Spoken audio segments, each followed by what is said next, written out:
Ladies and gentlemen, good morning. Good morning. Good morning.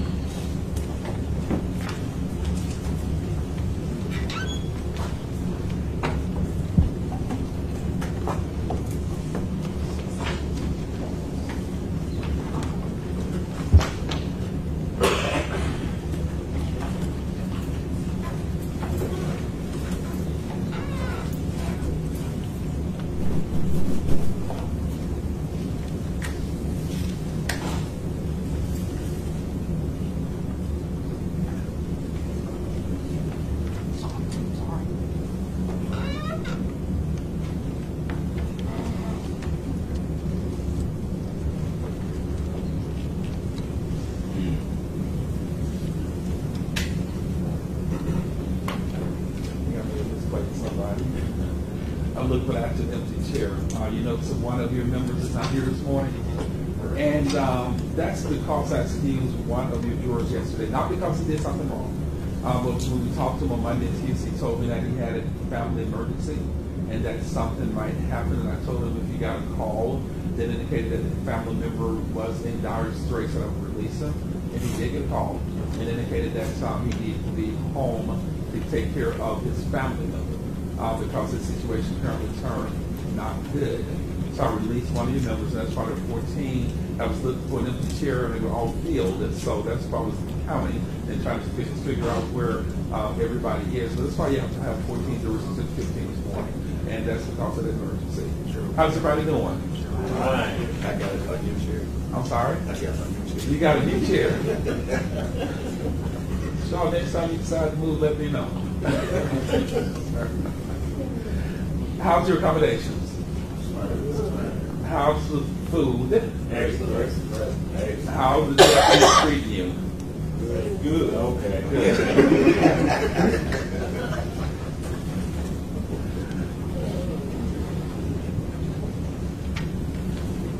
State of Tennessee, you may call your next witness. Officer Coburn, Your Honor. Yes, ma'am. Officer Coburn. Watch out with them stuff everywhere.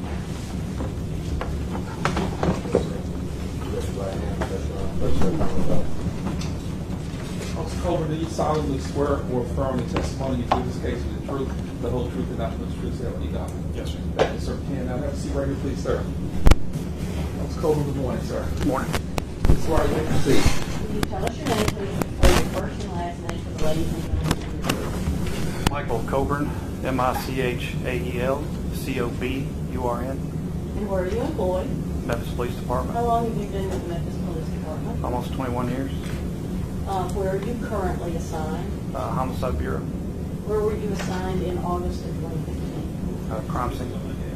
And what training do you have as a crime scene officer?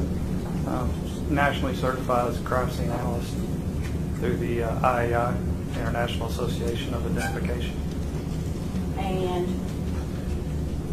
exactly what do you do as a crime scene officer? What are your duties? At that point in time, I was assigned to, all I do is process vehicles and evidence brought into the crime scene office. When you say process vehicles and evidence, what does that mean? Anything the investigators want as far as processing with black powder, touch DNA, collection of any kind of evidence. Then were you asked to process, this is Exhibit A, this vehicle in relation to the death of Officer Bolton? Yes, ma'am. Will you tell us a little bit about what you did in processing this vehicle? What I did process? What did you do? Yes, I start off by taking general photos of the vehicle on the outside, then I take general photos of the inside. That's how everything was prior to me processing it. Then what I do is any items of interest I would take pictures of and then mark with item numbers inside the vehicle. And after that, I would process the vehicle for touch DNA if asked for, and then powder the vehicle, black powder, looking for ridge detail or fingerprints.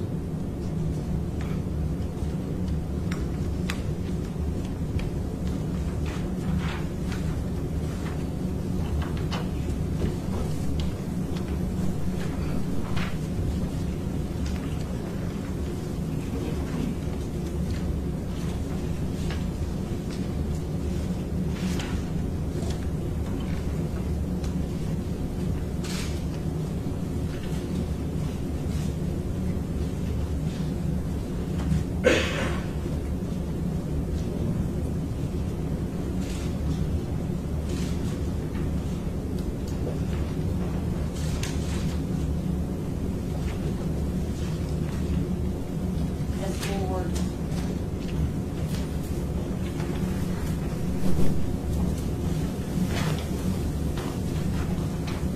Photographs and actually done.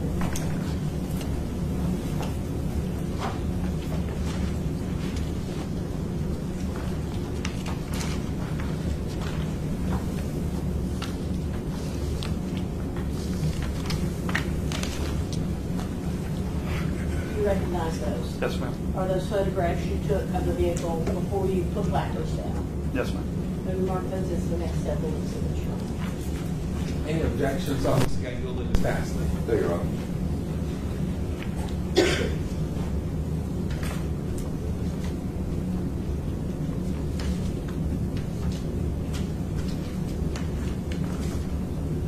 And for the record, without objection, the photograph will be admitted as exhibit number 86. Photograph from the inside of a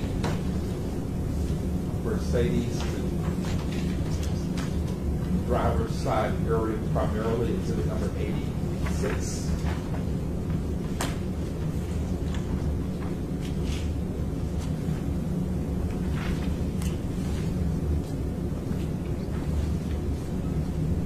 Exhibit number 87 is photographed inside the Mercedes showing a baggie on the floorboard, exhibit number 87.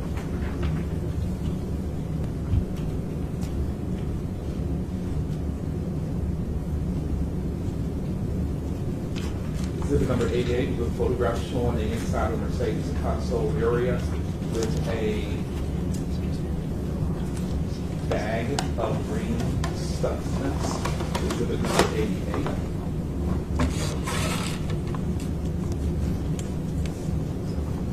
Exhibit number 89 will be a photograph showing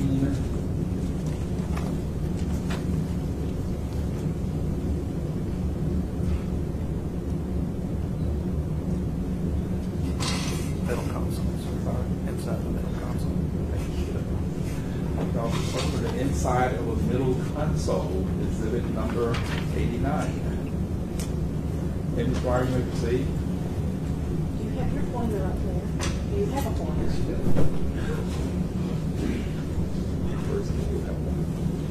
The green button right now. Coburn. The green button that leaves. Yeah, thank you, sir. Ms. Dwyer, you may proceed. This is number 86. That's what we're looking at. Looking at the driver, primarily the driver's side area, steering wheel of the Mercedes. And back here in the back, you can see a police vehicle. Is that Officer Bolton's vehicle? Yes, ma'am. Did you process it as well? Yes, ma'am. Okay. Exhibit number 87.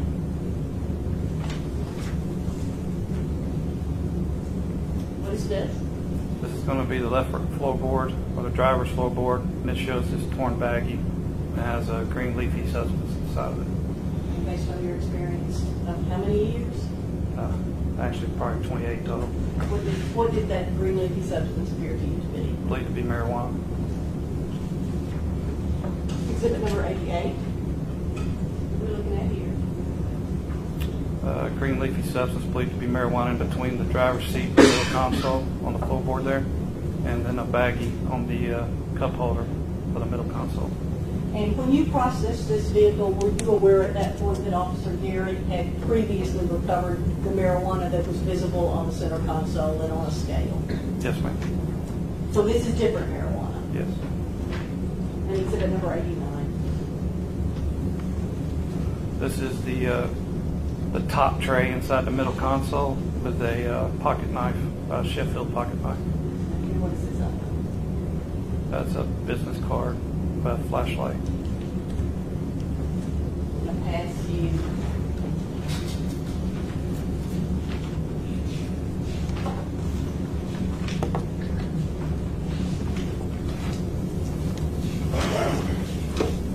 Well photographed and actually recognized.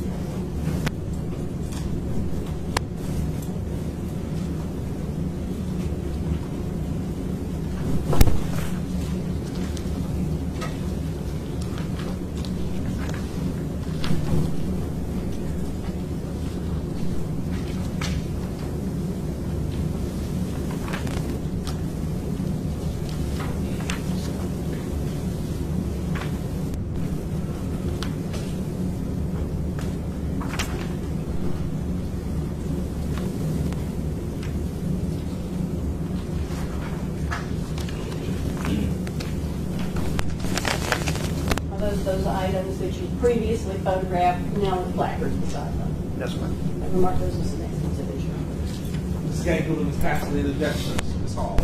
Without objection, the court will admit as exhibit number 90.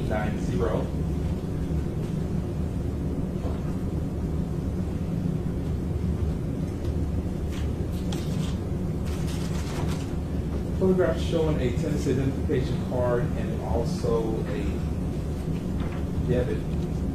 Visa debit card, exhibit number 90.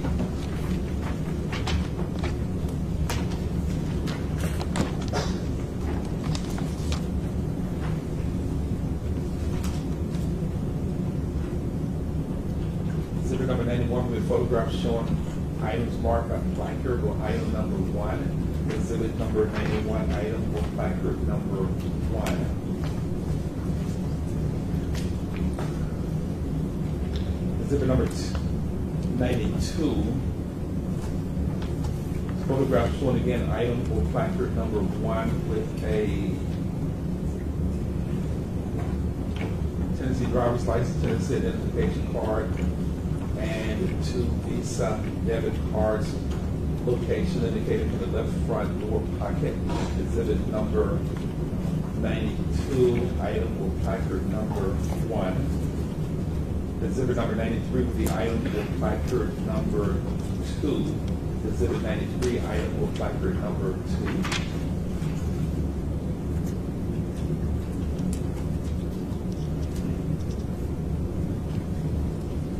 Exhibit number 94 will be item placard number 2, also a closer view indicated from the left front floorboard. Exhibit 94, item or placard number 2. Exhibit number 95 will be item or placard number 3. Exhibit 95, item or placard number 3. Exhibit number 96 will be a closer view of what is shown by item or placard number 3, indicating the location as to where this was found. Exhibit number 96, item or placard number 4.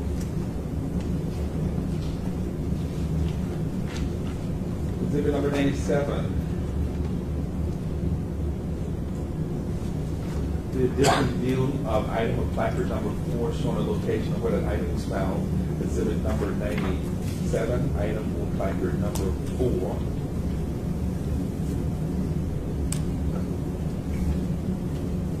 Exhibit number 98 will be item or placard number 4, a closer view of a baggie of green substances. Exhibit number 98.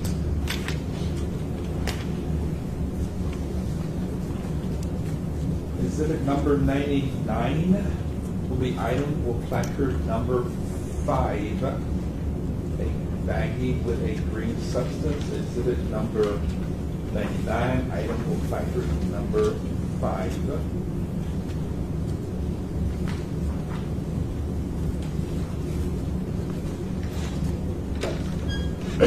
Exhibit number 100 is item or placard number 9. Item was found in the front floor pocket. Exhibit number 100, 101. Is that 100? Item or placard number 9. Exhibit 101.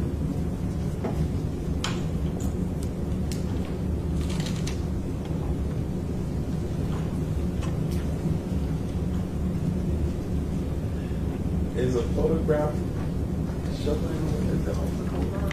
It's like a bottle.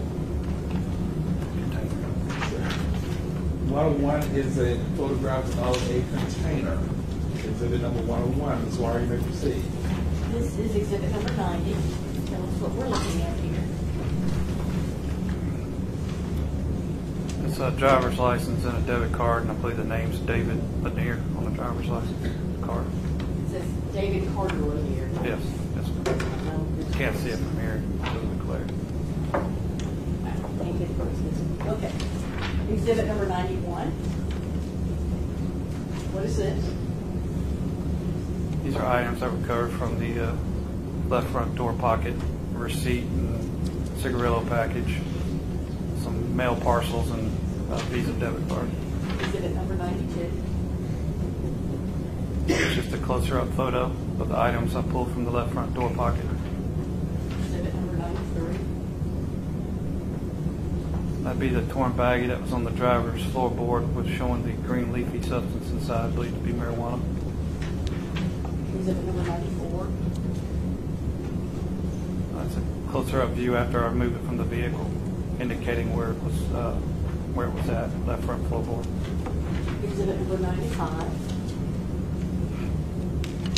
So item number 3 would be the green leafy substance between the driver's seat and the middle console. 96. A closer-up view of number 3, of the right side of the left front seat on the floorboard. 97. That's a little bag of marijuana next to a cigarette lighter, I believe, there. And this is different from the baggie of marijuana identified from my officer Gary in the center console. Yes, Is that ma'am. right? Exhibit number 98. Just a closer-up view of item 4, green leafy substance marijuana, middle console cup holder. Exhibit number 99. So item number 5 was found inside the compartment under the radio, green leafy substance. Exhibit 100. That'd be in the right front door pocket. It was a blue container and a cigarillo package, and the blue container had green leafy residue inside of it. Exhibit number 101. It's an inside photo. You can see the residue around the top there. And based on your experience, it's what? Marijuana. And are you aware that it was in the TBI test? Was not aware of that.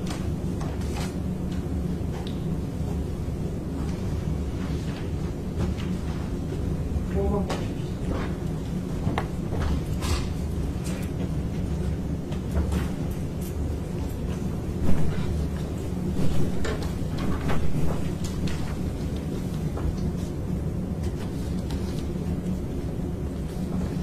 Recognize those? Yes, ma'am. What are those pictures of? It's the red Mercedes outside of it, showing where I lifted bridge detail. And remark those as the next person. Any objections? No, sir. Thank you, Mr. Gangu. This court will admit as exhibit number 102, photographs on the outside of a red Mercedes identified Officer Coburn, as from which he tried to lift fingerprints for rich detail, exhibit 102.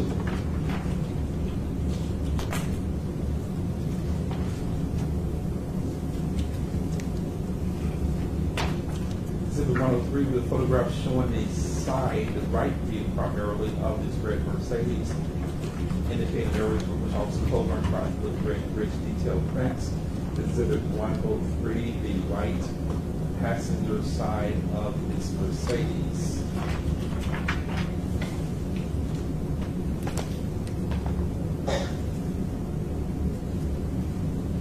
Exhibit 104 will be a photograph showing the right side focusing on the back of the vehicle, back door in the gas tank area and the back window, areas in which Officer Coburn attempts to lift ridge detail prints, showing primarily what appears to be 1920 and 21, exhibit number 104, the right back panel of the Mercedes.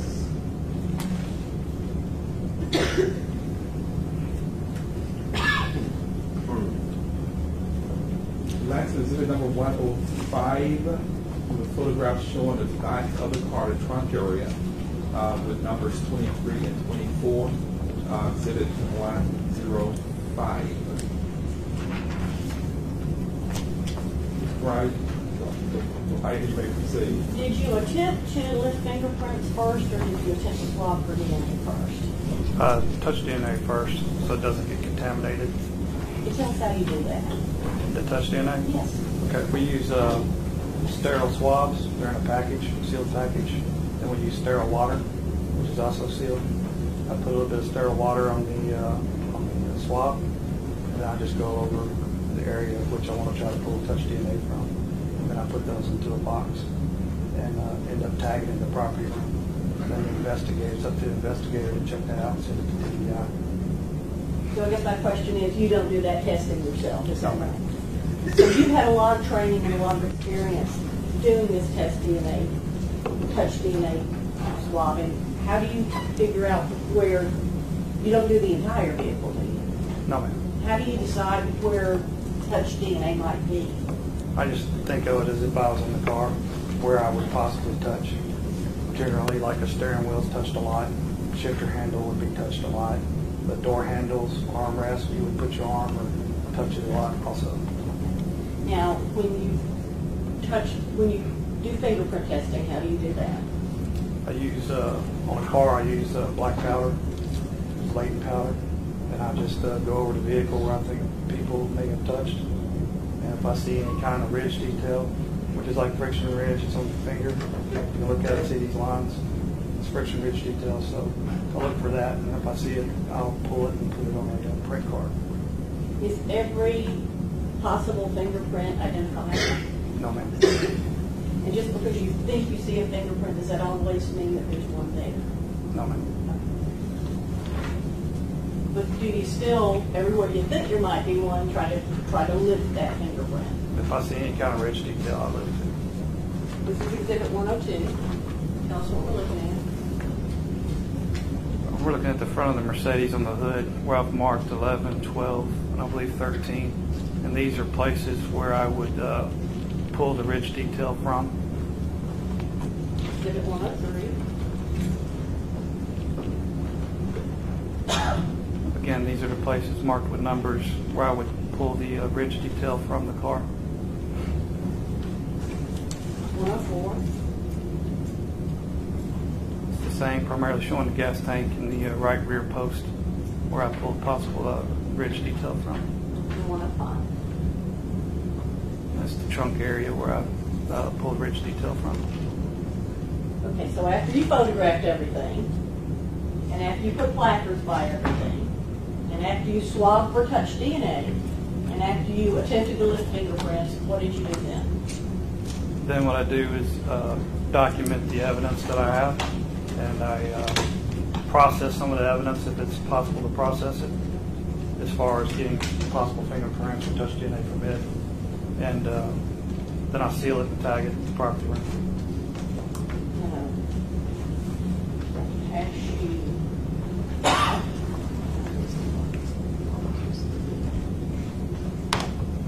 Attach you 3 items and ask you if you can identify them.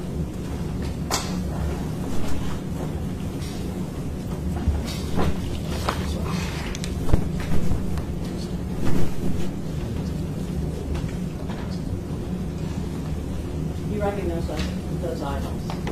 Yes, ma'am. What are they? This is processed envelopes that I processed from the car in the Mercedes, marking my initials and IBM. Is that those bags that were in there? Or It's envelopes, probably Okay. the mail parcels. okay. This one's the marijuana in the blue plastic container that was on there, marked with my initials and IBM. Do you see any other tags on there? Some tags from the laboratory, crime laboratory. Okay. And what's the third item? Third item, items I took from the Mercedes. And do they also have tags that are not just your tags on them? Yes, ma'am, the crime Where are those laboratory tags tags. from? So, Crime laboratory tags. and we mark those as the next 2 exhibits. Can you just call on these Pasley interjections? No, Your Honor.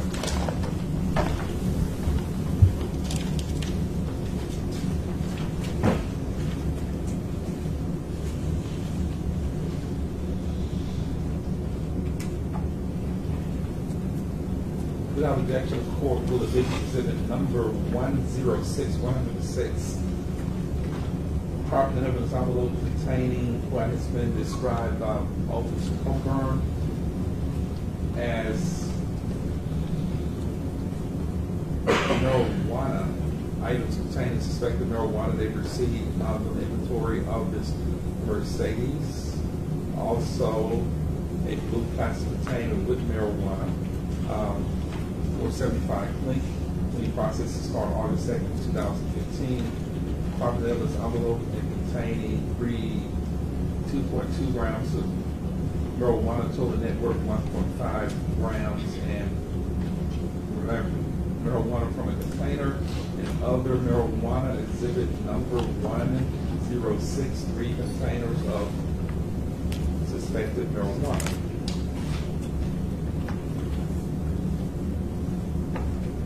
Exhibit 107 will be 3 process envelopes that were sealed. Identified Officer Coburn items that he covered at 475 from this vehicle. Exhibit number 107, 3 process sealed envelopes.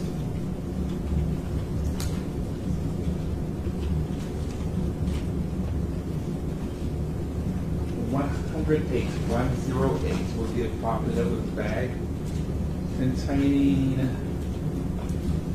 various items recovered from 475 Link, including DNA touch swabs from the car, various and multiple items in this bag. Exhibit 108. Squire, you may proceed.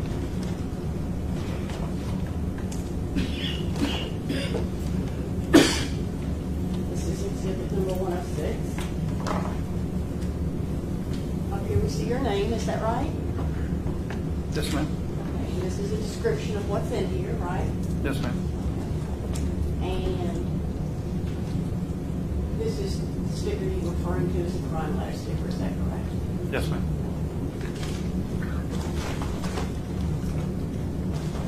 Same with this. Your identification tags, right? Yes, ma'am, along with my initials not being. This is the crime lab tag, is that correct? Yes, ma'am. No further questions, Your Honor. Thank you, Mr. Dwyer. Mr. Gangle, you have it. No questions. Mr. Gangle, thank you, sir. Officer Coburn. Thank you, sir, for being present before the evidence. You from any additional testimony in this case, sir, do not discuss your testimony with anyone. You may step down, sir. Watch your step, please. Thank you, sir.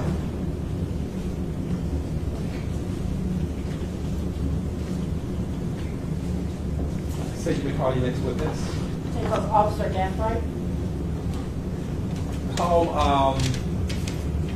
Mr. Gathright for me, please. What's your name? Gathright.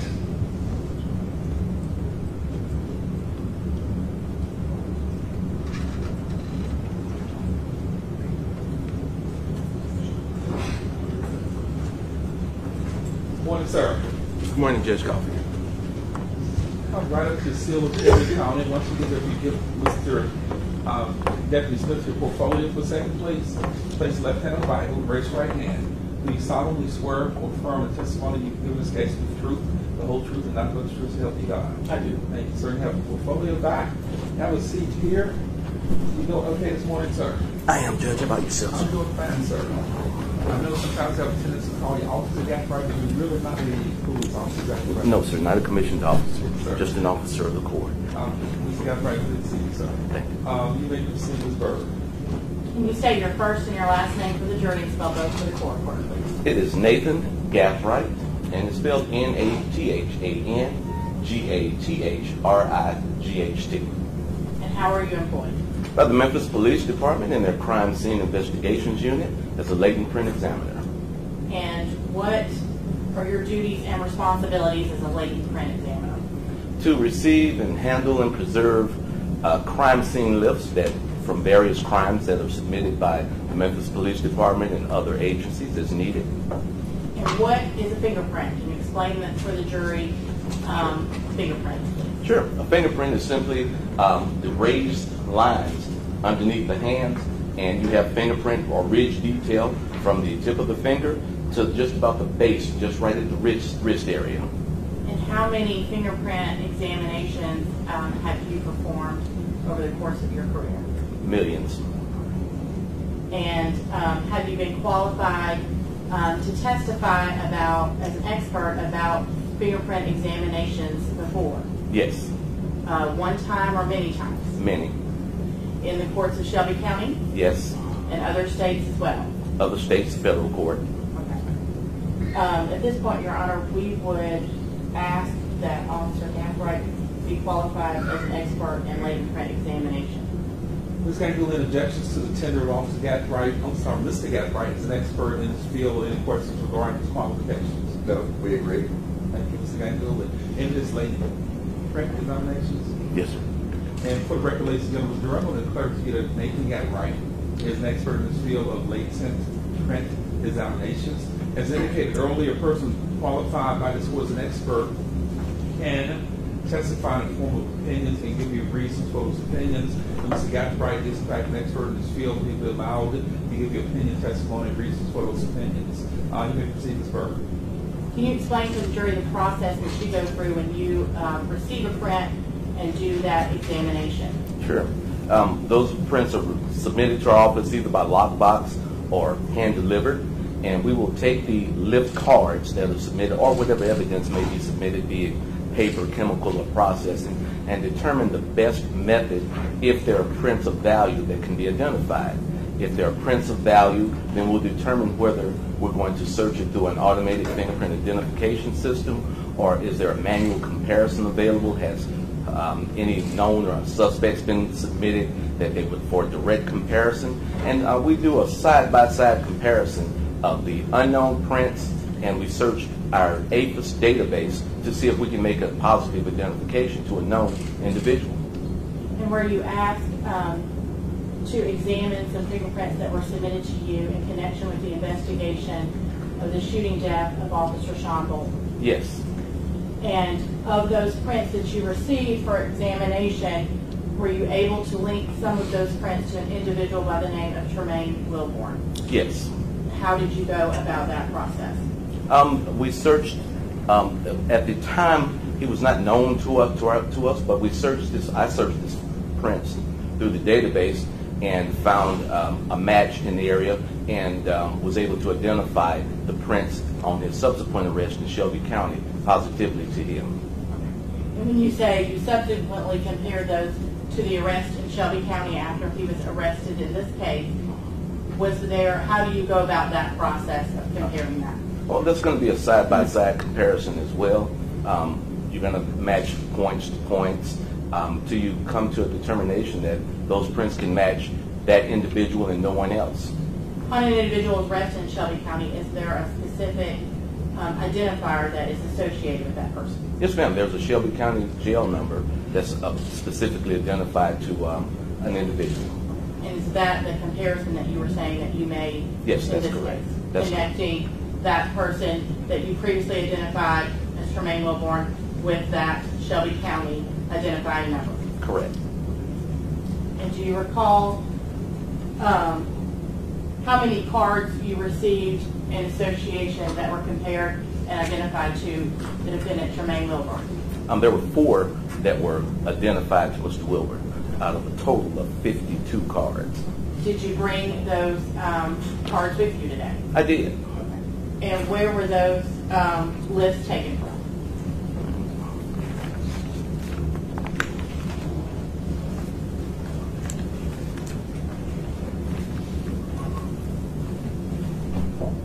One is from a Snap Punch drink can, and it was identified to a Tremaine Wilbourn. What is the number? The Shelby County identifying number associated with that? The Shelby County identifying number with that is 475842. What was the next item that you received and connected to that number? From a 02 Mercedes C240, these prints were lifted from the inside right front door on the inside of a chrome door handle. And it was positive, the prints on that were positively identified to a Tremaine Wilbourn with an RNI number of 475842. How did you go about the same process that you did before in comparing those and linking those again to that identifying number? Correct. And what was the next card that you had? The next one is from an 02 Mercedes C40, and it's the outside top door frame of right front door marked number 14. And it's positively identified to Mr. Tremaine Wilbourn 475842. And what is the next item that you have? The next item is from an 02 Mercedes C240, and it is prints are lifted from the outside top of right rear door frame and window frame marked number 20. And those prints were positively identified to Mr. Tremaine Wilbourn with a RNI number, or Shelby County number, of 475842. Officer Gathright, how many years have you been comparing prints? Since 1976, so 42? I think that's right, 42 years, yes ma'am. And you indicated that you had compared over 1 million Yes, ma'am. examinations? Yes, or maybe ma'am. over about 1 million examinations? Maybe more. Yes ma'am. And just briefly, what was your educational background that qualified you to do that? My training started with the FBI with a 13-week, 8-hour, 40-hour-week class. After that 13 years, we were given 1 year of cabinet instruction by senior examiners.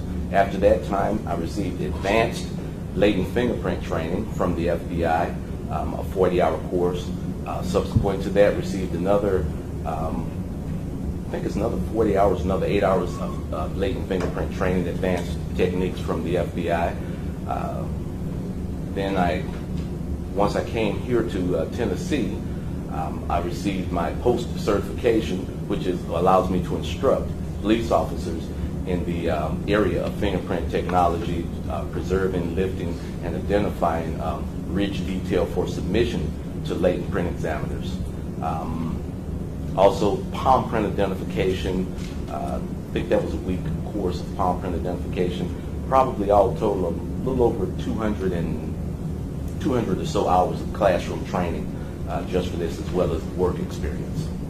Have you taught or presented in this area as well? Yes, I have. One or many times? Many times. Pass the witness, Ron. Thank you, sir. Mr. Gangula and Ms. Pasley? No questions. Thank you, Mr. Gangula. Gathright. Say, the fingerprint cards, you want those omitted? Sure. Yes, Your Honor. Any objections, Mr. Gangula? No, sir.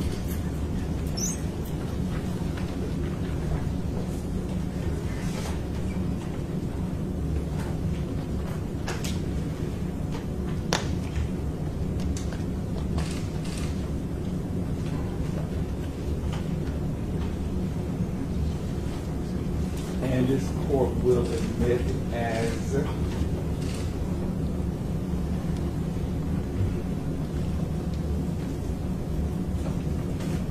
Exhibit 109.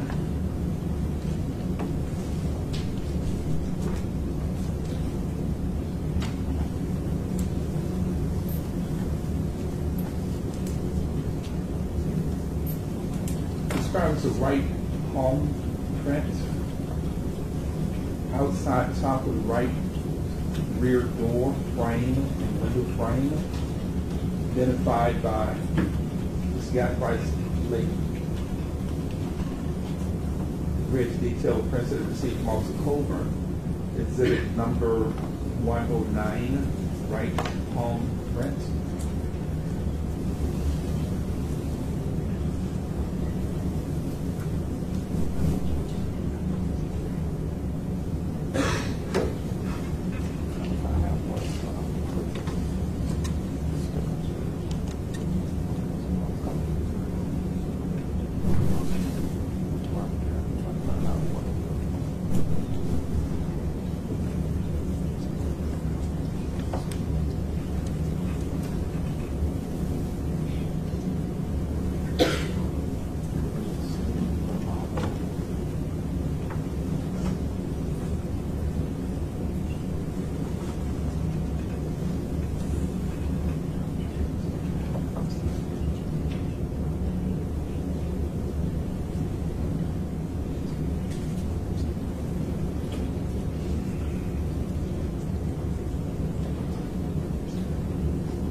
number 110.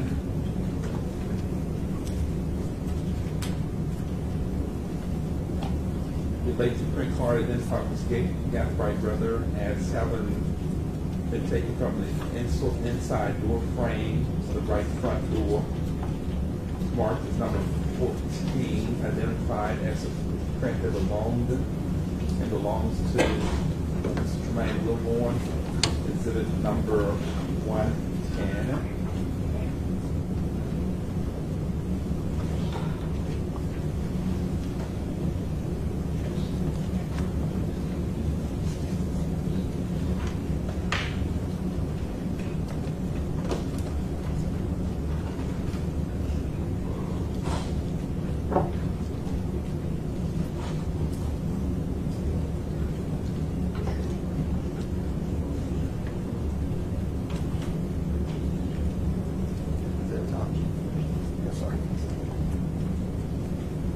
Exhibit 111 will be a print card containing a printed bridge detail indicated found to the right door on the inside of the chrome door handle. Exhibit 111.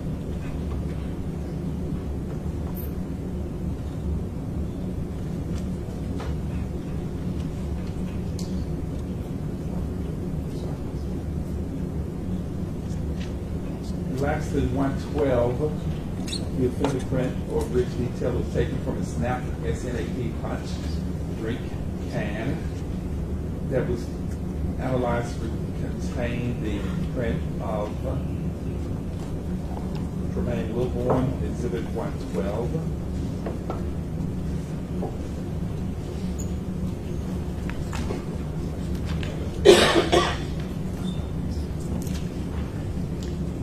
For release, Mr. Gathright, any additional questions, Ms. Bird? If I may, just honor publish those, pick mark them. Ms. Fowler?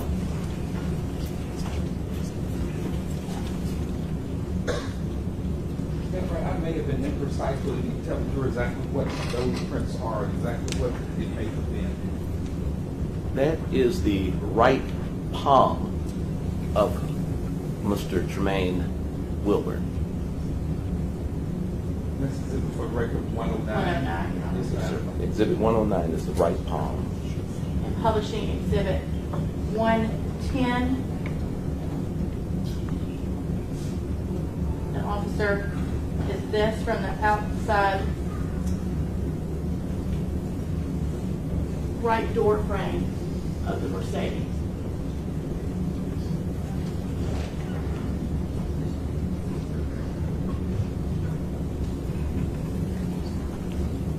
Again, that's exhibit 10. Where's that from? That is the right flex. That's going to be his number 2 finger, which is his right index finger, right middle finger, and right ring finger. And was this print taken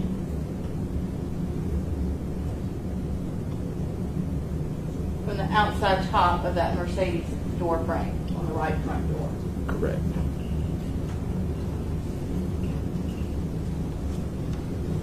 Publishing for the jury what's been previously marked as exhibit 111. And officer, if you can describe for the jury what they're viewing.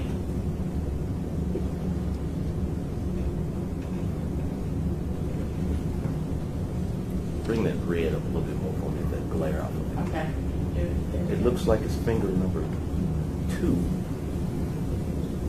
That is finger number 2, which is the right index finger of the right hand.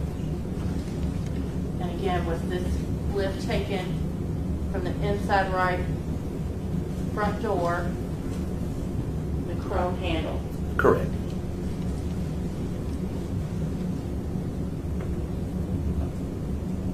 Publishing for the jury what's been previously marked as exhibit, if I can get some of the glare off there, officer.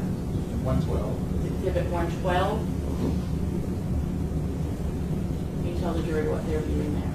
What you're viewing there is the ridge detail from the number 9 finger, or the left ring finger, of Mr. Tremaine Wilbourn. And again, that is taken lifted from the snack punch drink. Is that correct? Correct.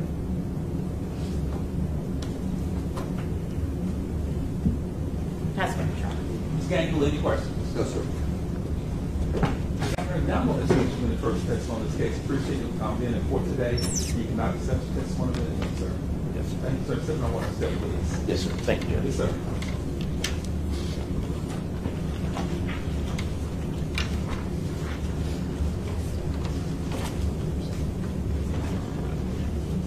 Oh, yes, in the stipulation, Your Honor. Yes, sir. Candace, Ms. Lovell, please, sir. Helen Mark, exhibit number 113, 113.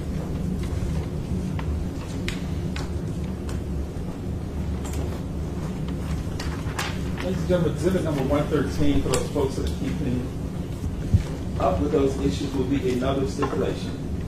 And I will give you the same charge that did on earlier, that a stipulation is an agreement. And all parties have stipulated that certain matters of fact are true, and they are bound by this agreement. And in your consideration of the evidence, you are to treat these facts as proved.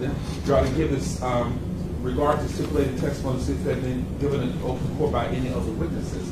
And this stipulation reads as follows: State of Tennessee versus Tremaine Wilbourn, indictment 1600515 in the criminal court of Tennessee for the 30th Judicial District at Memphis Division 7. And the stipulated facts are as follows: it is stipulated or agreed by all parties that Tremaine Wilbourn has a record and identification number, R&I, of 475842. The prints lifted by crime scene officers and examined by Nathan Gathright belong to the same Tremaine Wilbourn on trial this week. Further, the parties are in agreement that the aforementioned facts have been proven beyond a reasonable doubt by this stipulation. And this is signed by Mr. Gangula, Ms. Pasley, Mr. Wilbourn, and also by Ms. Dwyer on behalf of the state of Tennessee. What this is, ladies and gentlemen, all parties are stipulating that there are other witnesses that the state could call in order to prove that those fingerprints, in fact, belong to Mr. Wilbourn. They could call somebody from the clerk's office of R&I representative identification, and they would bring those records to court with those fingerprints in. They could call a fingerprint technician, and that person would come to court and take fingerprints of Mr. Wilbourn in court today. And Mr. Gathright could compare those things and tell you that those fingerprints are in fact Mr. Wilbourn. And both parties agree that those other witnesses do not have to be called, and Mr. Wilbourn is in fact stipulating that those are in fact his fingerprints. And you are to give that will recover those items, exhibit number 110, 111, 109, 110, 111, and 112. Those fingerprints, those items have just introduced or recovered from that car. All parties agree that those are in fact Mr. Wilbourn's prints that were recovered from the Mercedes. Does everyone understand that? Yes. Before the state calls his next witness, does anyone need a break at this time? Say, you may call your next witness. Officer Sanders, Your Honor. Officer Sanders, please.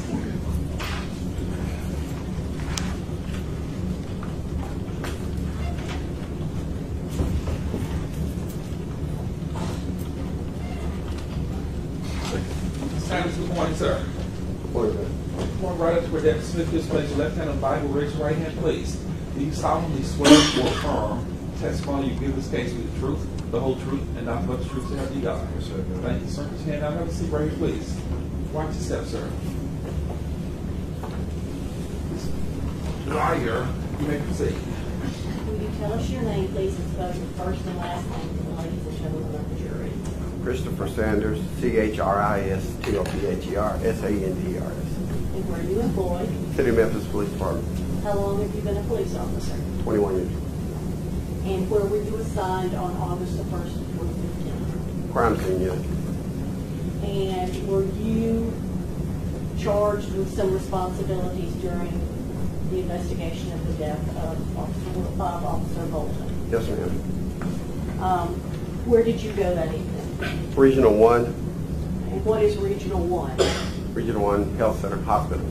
The Med? The Med. Okay. And why did you go to the Med that evening? To photograph Officer Sean. To photographed Sean Bolton, Oh. is that correct? Okay.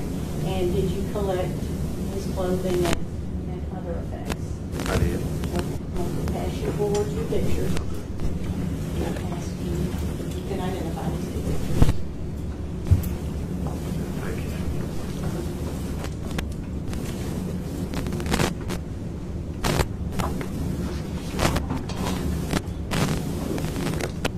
Do you recognize those? Yeah.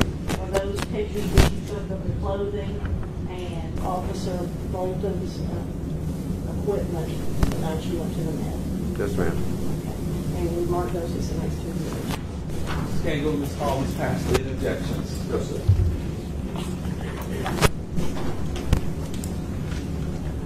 Without objection, the court will admit as Exhibit 114, a photograph describing Officer Sanders is showing the clothing that was recovered from the Regional 1 Medical Center, the Med, that belonged to Officer Sean Bolton, Exhibit 114.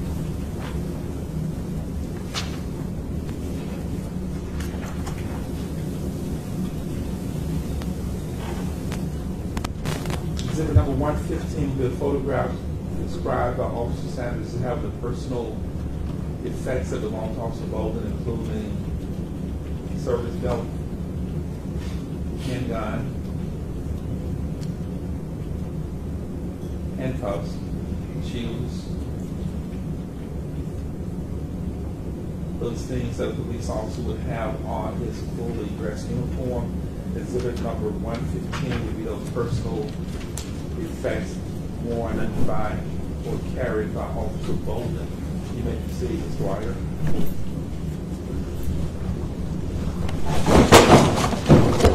I can take this forward to you and identify what it is.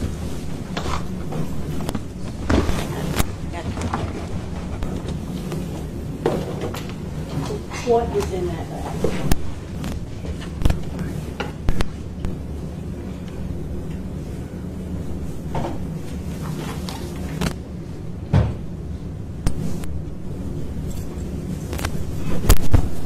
Over the bed.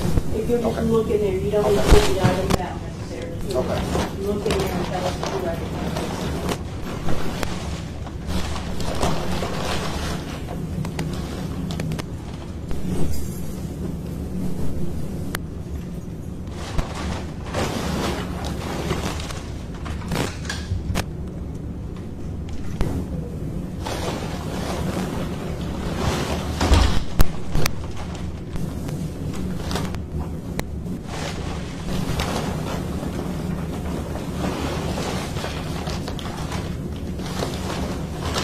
And do you recognize those items as the items that you have spread out and photographed in this picture? Yes, ma'am.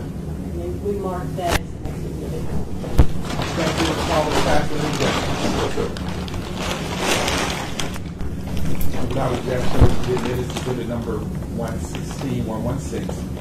Proper evidence envelope bag containing those items that were photographed in 114 and 115, the clothing of Officer Bolton and the personal effects and uniforms and everything else that he had on his possession at the time of this incident on August 1st, 2015, exhibit 116, all the personal effects recovered from the Regional 1 Medical Center at Memphis.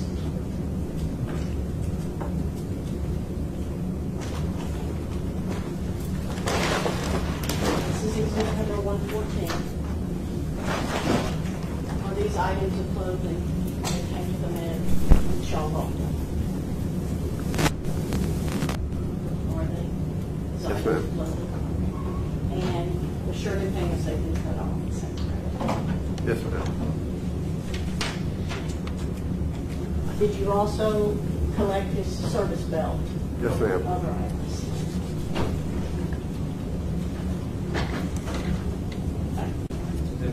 Yes, sir.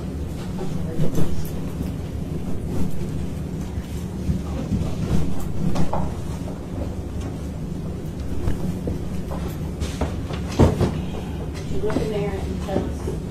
I guess you pull the items out. Yes, sir.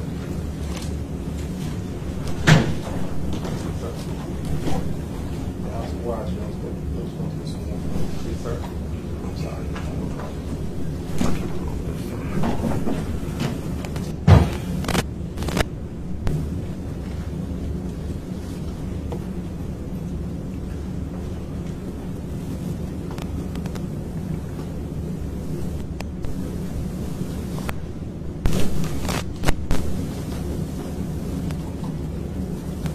You recognize that? Yes, ma'am.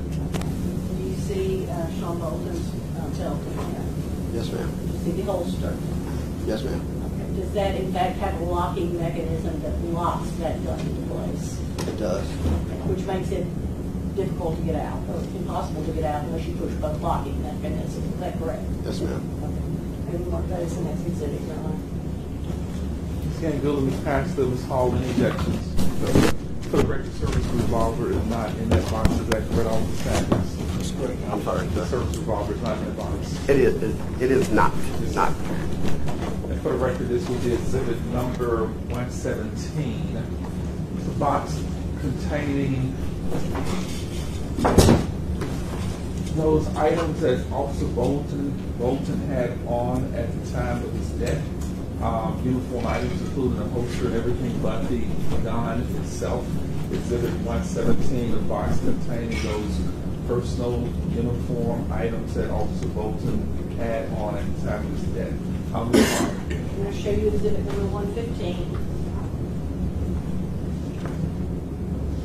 Are these the items that you recovered from the bed? Yes, ma'am. Will you use the pointer and tell us what we're looking That green stuff right here. Yes, sir. We'll start here. 3 magazines, ammunition magazines, live rounds, at? When you say live rounds, what? live bullets, I'm sorry, that have They not have been fired. Okay. Have not been fired. Handgun, What kind of handgun is that? it's a 6-SAR 40 caliber handgun. All right. Memphis Police. 2 pair of handcuffs.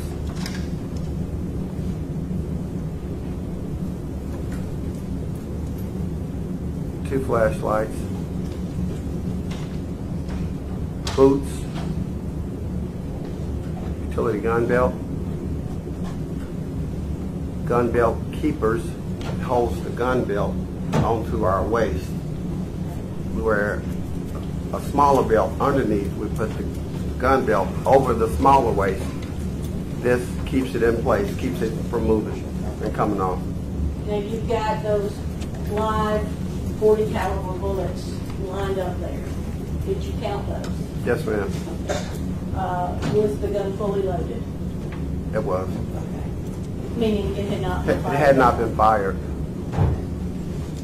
Pass forward one last item to you.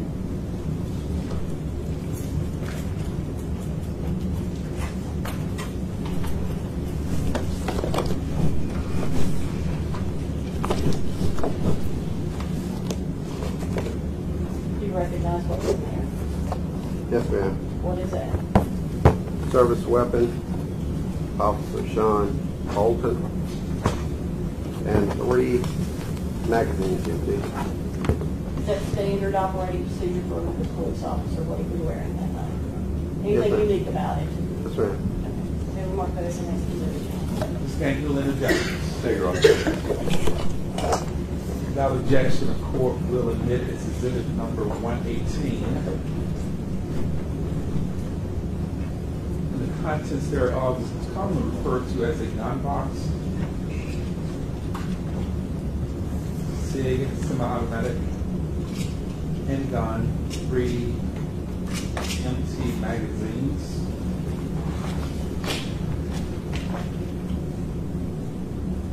In a bag containing 37 live 40 caliber unfired rounds. These items were recovered from Regional 1 Medical Center Remand at 877 Jefferson.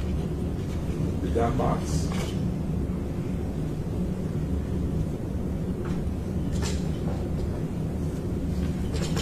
Semi-automatic SIG revolver, 9mm revolver, and 37 by 40 caliber rounds.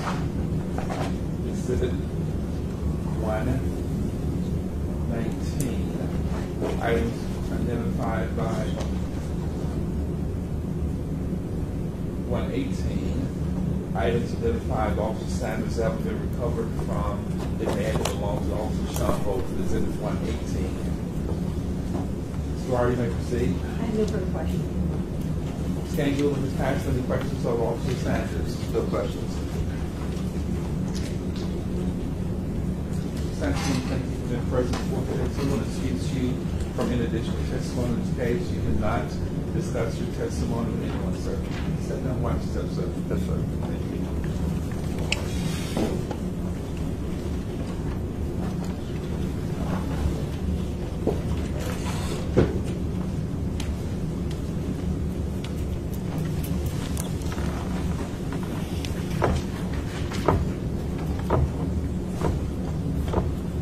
Ladies and gentlemen, before the state calls its next witness, does anyone need a break at this time?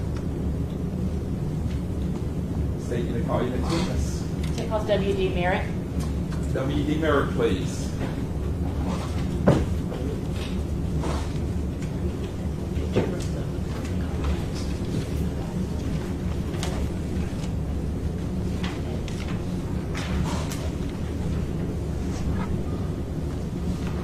Good morning, sir. Good morning. I know I swore in yesterday was a new day, so let me give you another oath. Did you solemnly swear or affirm the testimony you give in this case with the truth, the whole truth, and nothing but the truth, so help you God? I do. Thank you, sir. You have a seat here. Put your hand down. Ms. Bird, you may proceed. Can you state your name one more for the jury?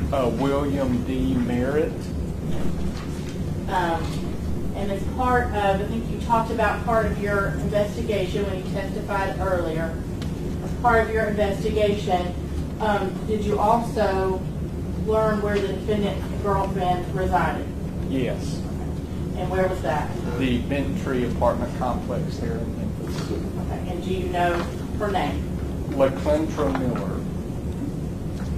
And did you go to that apartment complex in relation to the investigation of a vehicle associated with the carjacking of Desert Ivory?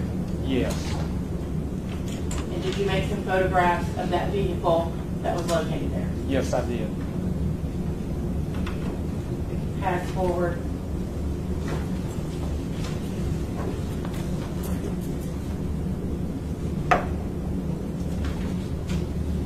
Five photographs.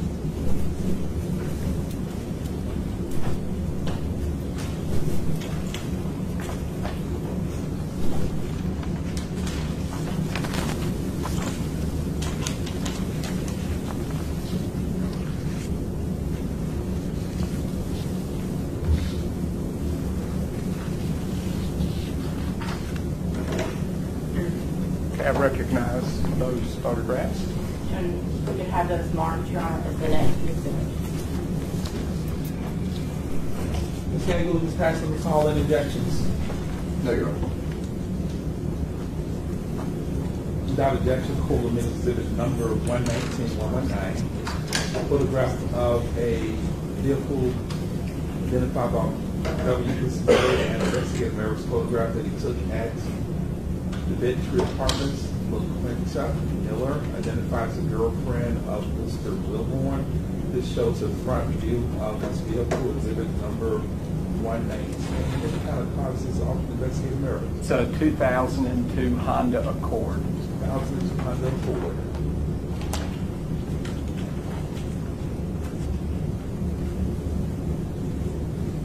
Exhibit 120 will be another photograph of this vehicle from a slightly different angle, showing primarily the right side and the hood of the 2002 Honda Accord, exhibit 120.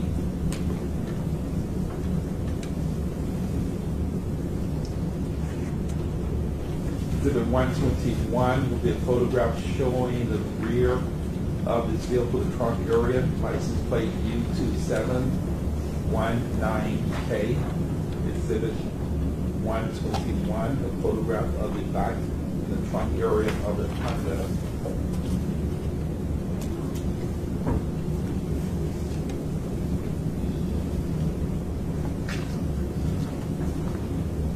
Exhibit 122 will be a photograph showing a different angle of this vehicle, but also showing the apartment Exhibit 122.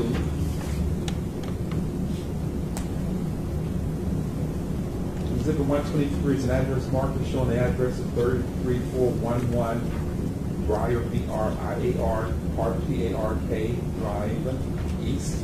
Exhibit 123, 3411 Briar Park, East. Bird, you may proceed. Your Honor.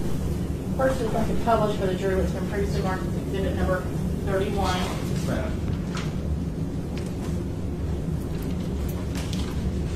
Do you see that complex that you've identified as the Gentry Apartments on Yes. this photograph? Yes, I do. Can you point it out for the jury, please? It's going to be these apartments in this area, and this would be another section of the complex that make up the Gentry apartment complex.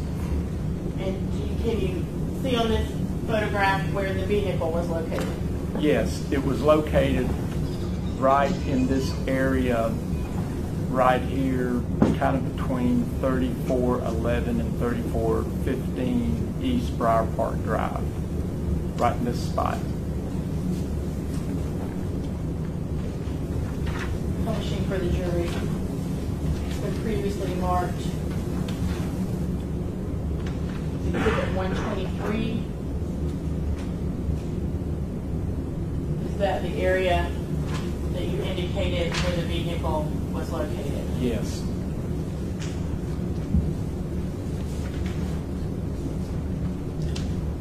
Publishing for the jury what's been previously marked as exhibit 122.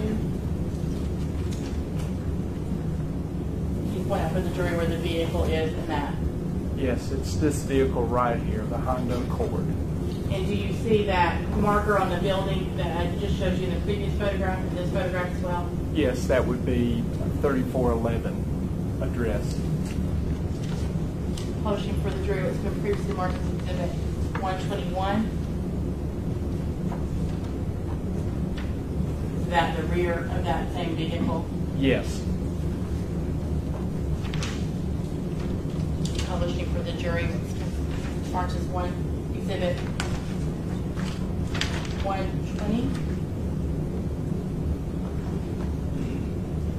Is that the front of that vehicle? Yes, it is. And it's publishing exhibit 119. Can you tell the jury what they're viewing there? That would be the very front of the 2002 Honda Accord.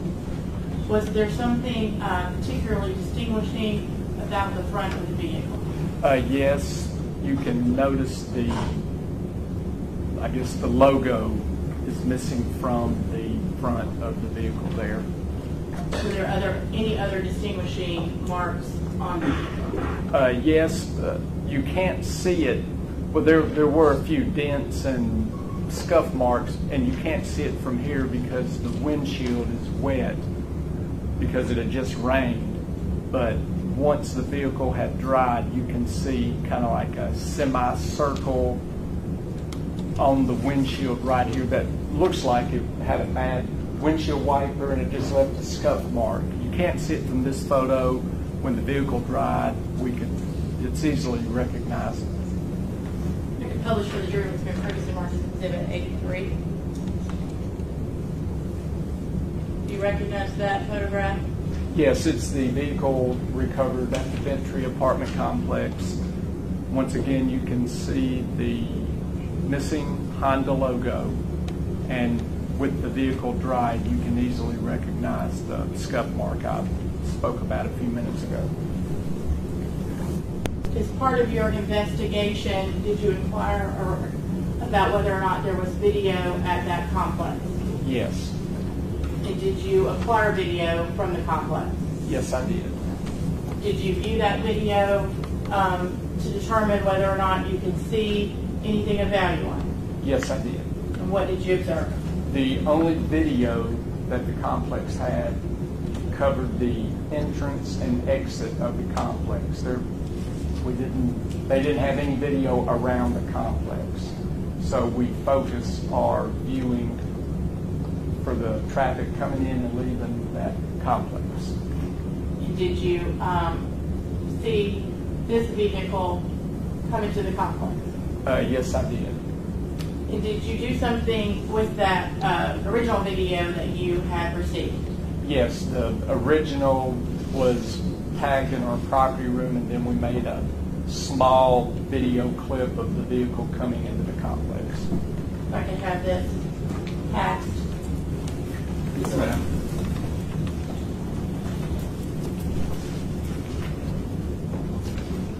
Do you recognize that?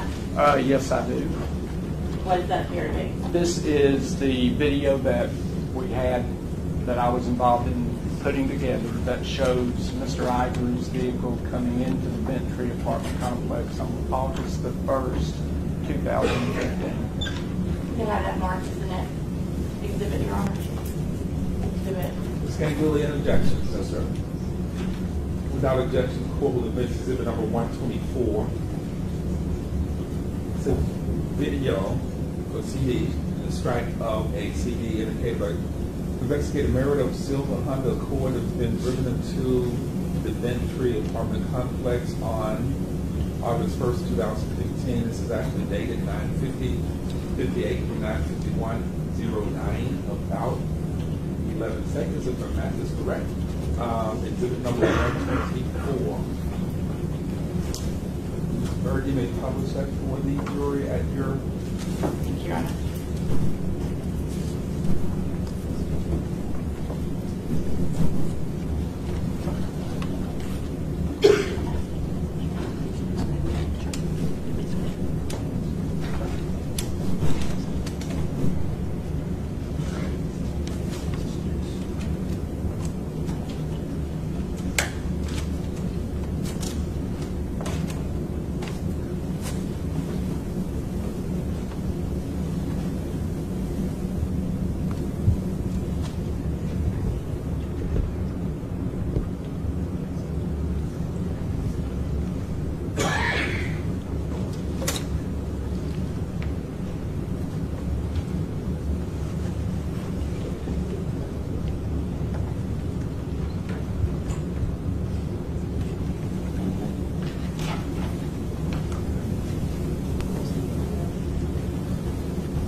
For the jury what they're viewing. Okay, this will show the front entrance of the Bentry apartment complex. This road out here is Winchester. The traffic that we can see passing by would be westbound on Winchester. We can see the entry tag time is 9:50:25 p.m. and the date is August the 1st, 2015.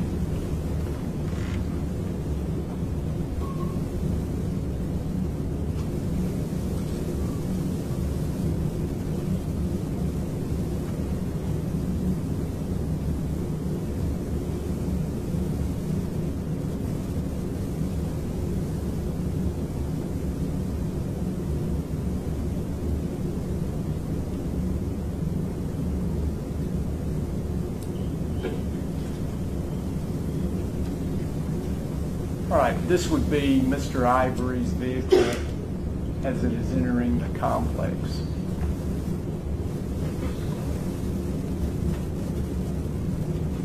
We can see the missing logo that I discussed earlier on the grill. And you can see right there is the scuff mark on the windshield I discussed earlier. Again, what time was this? 9:51 and 5 seconds on August p.m. on August the 1st, 2015.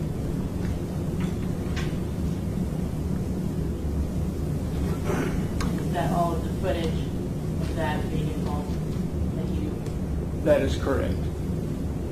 recorded? In addition to taking photographs of the vehicle, the Honda, belonging to Mr. Desert Ivory, and collecting that video, did you also conduct a search of the residence of LaQuintra Miller? Yes, And again, that was at the Bent Tree Apartments, that is correct. that same location. Yes.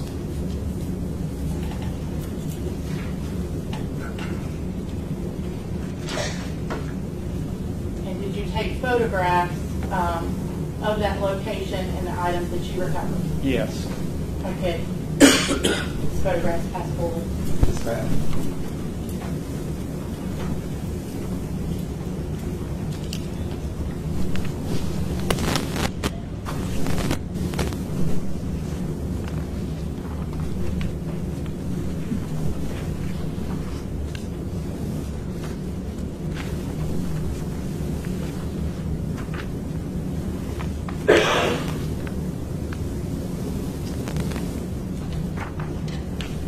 I recognize these photos.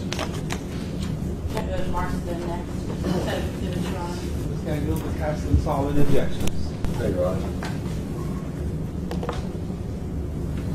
Exhibit 125, 125, the photograph showing the exterior of the signage of Bent Tree Apartments. Exhibit 125.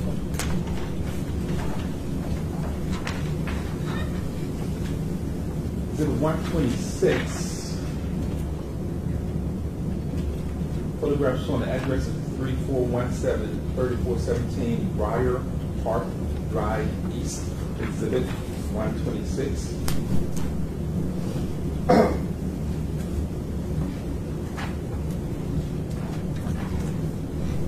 Exhibit 127, photograph showing apartment number 4, exhibit 127.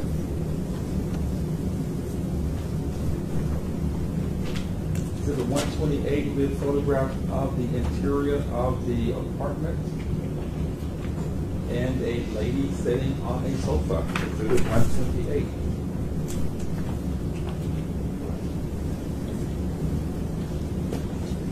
Exhibit 129 with the photograph showing the kitchen area and a refrigerator, among other things, exhibit 129.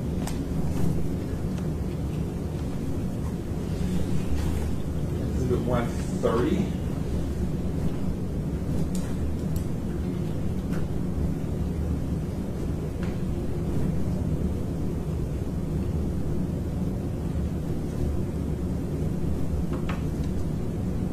The photograph showing a looking photo indicating Mr. Wilbourn was arrested on August 3rd, 2015. With this offense that is on trial this week. Exhibit 130, Shelby County Sheriff's Office inmate information involving Tremaine Wilbourn. Ms. Bird. Motion for the jury was previously marked as exhibit 125.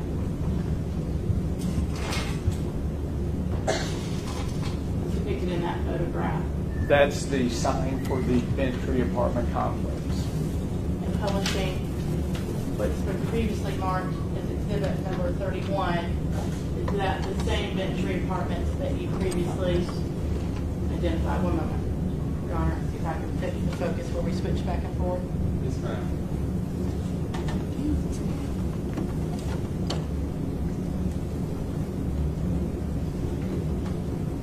Yes, In the same complex where that vehicle belonging to Desert Ivory was located. that is correct.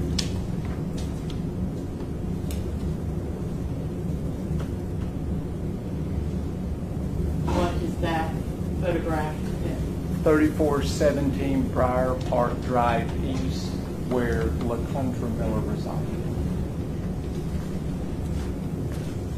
Publishing for the jury, exhibit number 127. That would be apartment number 4, the actual apartment where Miss Miller resided. Publishing for the jury, was previously marked as exhibit 128. Who is depicted in that photograph? That is a photograph of LaClundra Miller.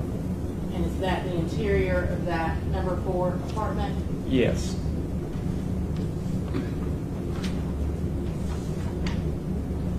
Publishing for the jury was been previously marked as exhibit 129.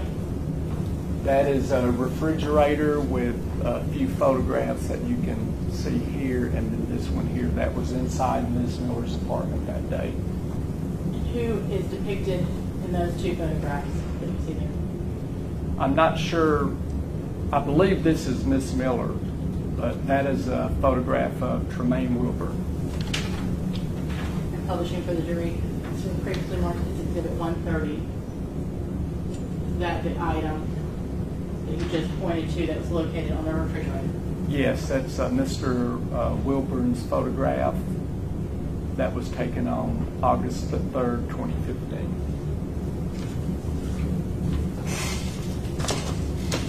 As part of your investigation, did you also take a DNA swab from the defendant, Tremaine Wilbourn? Yes.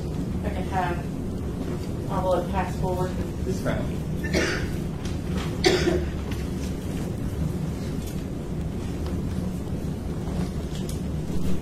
Do you recognize that? Yes, I do. And what is that? This would be the DNA sample that I collected from Mr. Wilbourn after his arrest. Did you see other tape associated with that envelope as well? Yes, there's tape on the envelope from the Tennessee Bureau of Investigation, and then it's got the evidence tape with my initials and current assignment on the back. We can have that marked as the next number to exhibit, Your Honor. Exhibit Can you look on this past 3 any objections? No, Your Honor. This will be exhibit number 131, 131. We found to investigate marriage as a DNA sample swab that was taken from Mr. Wilbourn.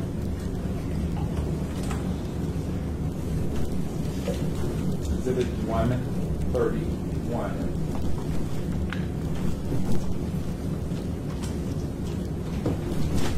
Yes, Mr. Your Honor. Thank you. Verbal scandal is passed. Any questions of Mr. Merritt? No, Your Honor. Verbal, thank you for being back before today. We'll receive an additional testimony at this time, sir. Thank you. Step down, sir. Yes, sir.